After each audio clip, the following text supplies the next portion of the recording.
morning and thoughts for the day. Here we are again, looking forward to read the scriptures, which come from 2 Corinthians chapter 6, verses 17 and 18. Therefore, come out from their midst and be separate, says the Lord, and do not touch what is unclean, and I will welcome you, and I will be a father to you, and you shall be sons and daughters to me. And then to Psalm 27 and verse 5. For in the day of trouble he will conceal us in his shelter. May God bless his word. The challenge of being a Christian compels us to be different. You see, the world accepts anything. But for Christians, we must put everything through the God OK filter. Well, that's what I call it.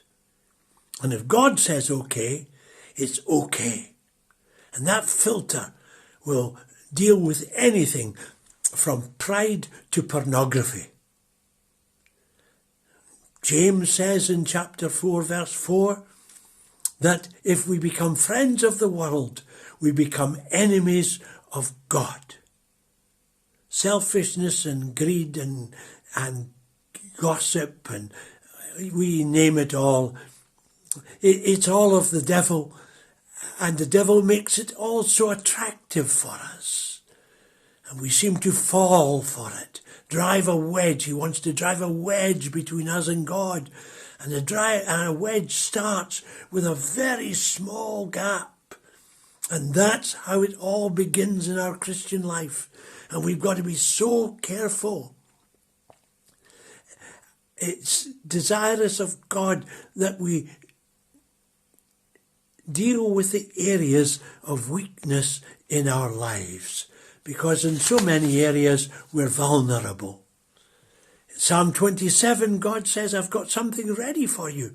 You can run to my shelter and I will care for you and protect you. But very often we can't find the energy to go to the shelter. God says, there's shelter there and I will care for you. And also, as a father, he has said to us from Corinthians, he says, I will receive you to myself, and you shall be sons and daughters to me.